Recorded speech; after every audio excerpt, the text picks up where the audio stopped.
February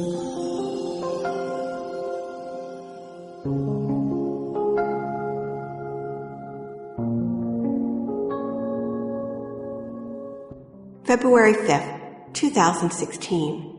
Memorial of St. Agatha, Virgin and Martyr. A reading from the book of Sirach. Like the choice fat of the sacred offerings, so was David in Israel. He made sport of lions as though they were kids, and of bears like lambs of the flock. As a youth he slew the giant and wiped out the people's disgrace, when his hand let fly the slingstone that crushed the pride of Goliath.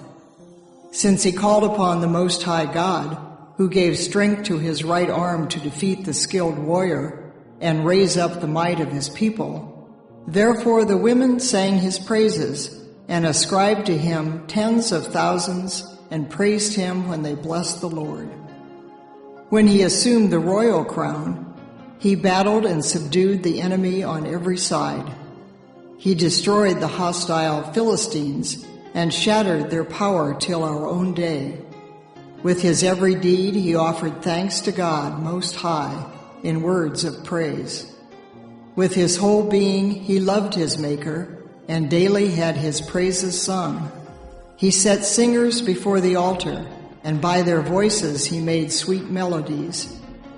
He added beauty to the feasts and solemnized the seasons of each year, so that when the holy name was praised, before daybreak the sanctuary would resound. The Lord forgave him his sins and exalted his strength forever.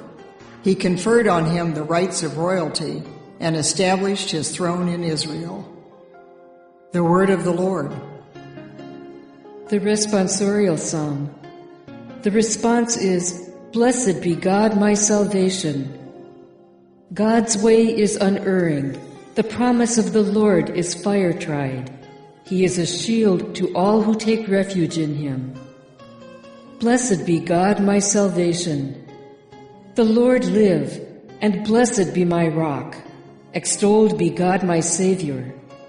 Therefore will I proclaim you, O Lord, among the nations, and I will sing praise to your name. Blessed be God my salvation. You who gave great victories to your king and showed kindness to your anointed, to David and his posterity forever. Blessed be God my salvation. A reading from the Holy Gospel according to Mark. King Herod heard about Jesus, for his fame had become widespread, and people were saying, "John the Baptist has been raised from the dead. That is why mighty powers are at work in him." Others were saying, "He is Elijah." Still others, "He is a prophet like any of the prophets." But when Herod learned of it, he said, "It is John whom I beheaded. He has been raised up." Herod was the one who had John arrested and bound in prison on account of Herodias, the wife of his brother Philip, whom he had married. John has said to Herod, "It is not lawful for you to have your brother's wife." Herodias harbored a grudge against him and wanted to kill him, but was unable to do so. Herod feared John, knowing him to be a righteous and holy man, and kept him in custody. When he heard him speak, he was very much perplexed, yet he liked to listen to him. Herodias had an opportunity one day when Herod, on his birthday, gave a banquet for his courtiers, his military officers, and the leading men of Galilee. His own daughter came in and performed a dance that delighted Herod and his guests. The king said to the girl, "Ask of me whatever you wish, and I will grant it to you." He even swore many things to her. "I will grant you whatever you ask of me, even to half of my kingdom." She went out and said to her mother, "What shall I ask for?" Her mother replied, "The head of John the Baptist." The girl hurried back to the king's presence and made her request. "I want you to give me at once on a platter the head of John the Baptist." The king was deeply distressed, but because of his oaths and the guests, he did not wish to break his word to her. So he promptly dispatched an executioner with orders to bring back his head. He went off and beheaded him in the prison. He brought in the head on a platter and gave it to the girl. The girl, in turn, gave it to her mother. When his disciples heard about it, they came and took his body and laid it in a tomb. the Gospel of the Lord.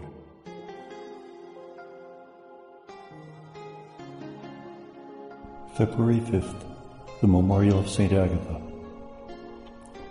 The first reading comes from the book of Sirach 47, 2-11. Sirach wrote his book around 250 BC, when the Jewish people were already under the authority of the Hellenistic Empire, the Greek Empire.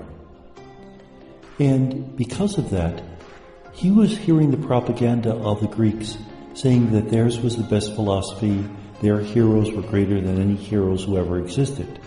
His book is written to show that Jewish philosophy, Jewish learning, and Jewish heroes were just as good as those who existed in the Greek world.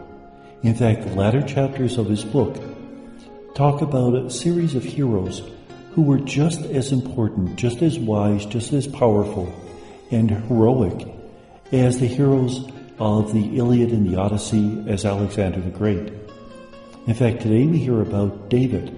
We've been hearing about David, and this is just an overview of what he did. He was a shepherd, but even as a shepherd, he was a great hero, able to defeat lions and bears. He defeated Goliath. He was a great warrior who was able to lead his people, and in fact, he killed 10,000s. Remember how that epitaph got him in trouble with Saul, when the women saying that Saul killed his thousands and David killed his 10,000s. He destroyed the Philistines, and he was a good friend of God who always did what was good, and even if he sinned, he turned back to the Lord to ask for God's forgiveness, and God, of course, was always ready to offer that.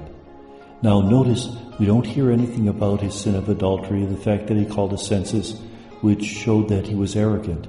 This is a very positive portrait. And it's just the idea that we have to have heroes, David being one of them.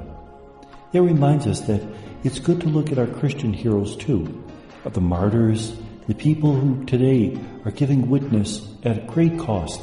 They're our examples, and they're the ones whose example we want to follow. The Gospel is from Mark 6, 14-29. We hear about a hero at the time of Jesus, John the Baptist.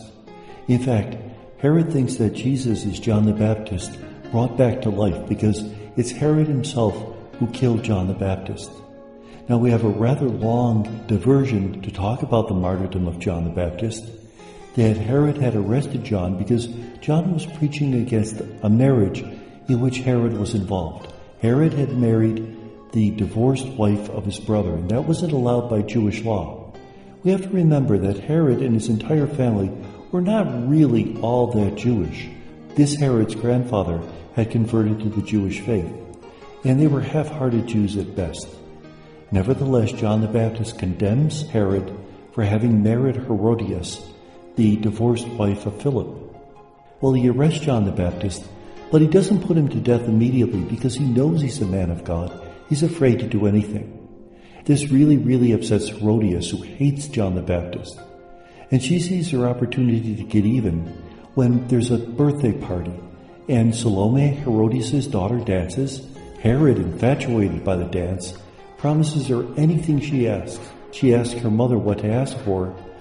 Herodias whispers in her ear, "Ask for the head of John the Baptist on a platter."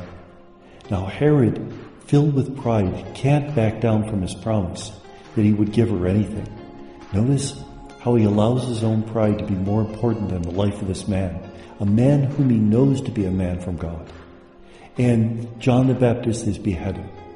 Now, one very interesting little sideline is that in Rome they claim there are two heads of John the Baptist.